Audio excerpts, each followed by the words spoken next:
حضرت صلی اللہ علیہ وسلم پر وحی کا ابتدائی دور اچھے سچے اور پاکیزہ خوابوں سے شروع ہوا۔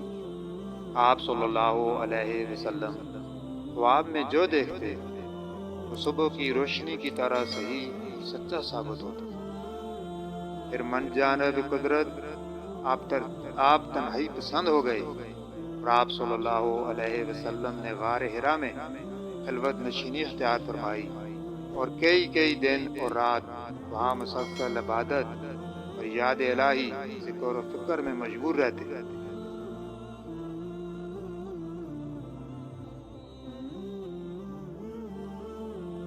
جب تک گھر آنے کو جی نہ چاہتا تو شمرا لیے ہوئے وہاں رہتے۔ توشہ ختم ہونے پر ہی علیہ محترمہ حضرت ختیجہ رضی اللہ تعالیٰ عنہ کے پاس تشریف لاتے اور کچھ توشہ مرا لے کر پھر وہاں خلوت گزین ہو جاتے۔ یہی طریقہ کار جاری رہا یہاں تک کہ آپ پر حق منکشف ہو گیا اور آپ غار حرا میں ہی قیام پذیر تھے۔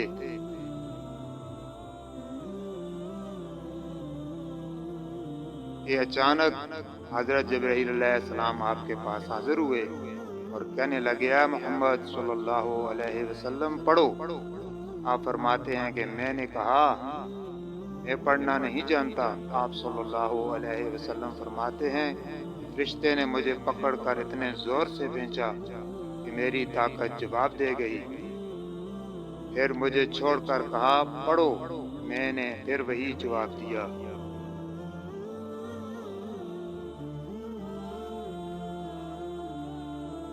کہ میں پڑا ہوا نہیں ہوں۔ اس فرشتے نے مجھ کو نہایت ہی زور سے کھینچا کہ مجھ کو سخت تکلیف محسوس ہوئی۔ پھر اس نے کہا پڑھیں۔ میں نے کہا میں پڑا ہوا نہیں ہوں۔ فرشتے نے تیسری بار مجھ کو پکڑا اور تیسری مرتبہ پھر مجھ کو کھینچا، پھر مجھے چھوڑ دیا اور کہنے لگا پڑھو اپنے رب کے نام کی مدد سے جس نے پیدا کیا اور انسان کو خون کی پھٹکی سے بنایا۔ پڑھو اور آپ کا رب بہت ہی مہربانیاں کرنے والا ہے۔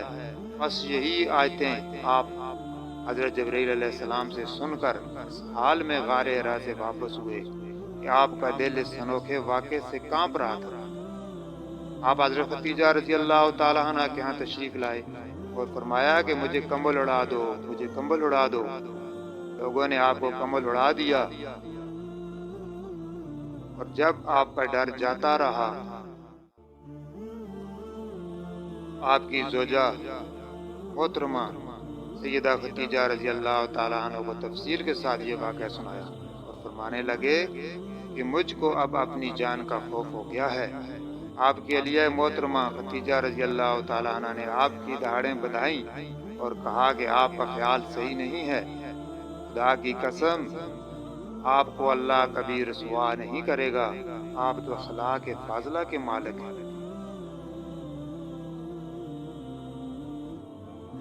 آپ تو کنبہ پرور ہیں، بے کسوں کا بوجھ اپنے سر پر اٹھا لیتے ہیں، مفلسوں کے لیے آپ کماتے ہیں، مہمان نوازی میں آپ بے مثال ہیں اور مشکل وقت میں آپ امر حق کا ساتھ دیتے ہیں۔ ایسے اوصاف حسنہ والا انسان کیوں بے وقت ذلت و خواری کی موت نہیں پا سکتا؟ پھر مزید تسلی کے لیے ختیجہ رضی اللہ تعالیٰ عنہ آپ کو ورقہ بن نوفل کے پاس لے گئی جو ان کے چچا زاد بھائی تھے اور زمانہ جاہلیت میں نصرانی مذہب اختیار کر چکے تھے اور عبرانی زبان کے کاتب تھے۔ چنانچہ انجیل کو بھی حسب منشا خداوندی عبرانی زبان میں لکھا کرتے تھے۔ انجیل سریانی زبان میں نازل ہوئی تھی، پھر اس کا ترجمہ عبرانی زبان میں ہوا۔ ورقہ اسی کو لکھتے تھے اور بہت بوڑھے ہو گئے تھے، یہاں تک ان کی بینائی بھی رخصت ہو چکی تھی۔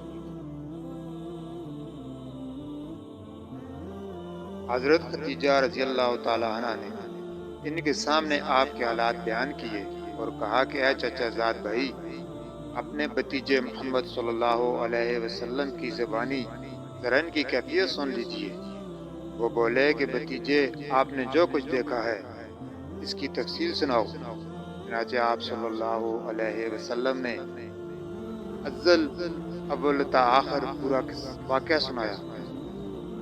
جسے سن کر ورقہ بے اختیار ہو کر بول اٹھے، یہ تو وہی ناموس معزز رازدان فرشتہ ہے جسے اللہ نے حضرت موسیٰ علیہ السلام پر وحی دے کر بھیجا تھا۔ کاش میں آپ کے اس عہد نبوت کے شروع ہونے پر جوان عمر ہوتا، کاش میں اس وقت زندہ رہتا جبکہ آپ کی قوم آپ کو اس شہر سے نکال دے گی۔ نبی کریم صلی اللہ علیہ وسلم نے یہ سن کر تعجب سے پوچھا کہ کیا وہ لوگ مجھے نکال دیں گے؟ حالانکہ میں ان میں صادق و امین مقبول ہوں۔ ورقہ بولا، ہاں، یہ سب کچھ سچ ہے، مگر جو شخص بھی آپ کی طرح امر حق لے کر آیا، لوگ اس کے دشمن ہو گئے ہیں۔ اگر مجھے آپ کی نبوت کا وہ زمانہ مل جائے تو میں آپ کی پوری مدد کروں گا۔ مگر ورقہ کچھ دنوں کے بعد انتقال کر گئے، پھر کچھ عرصہ تک وحی کی آمد موقوف رہی۔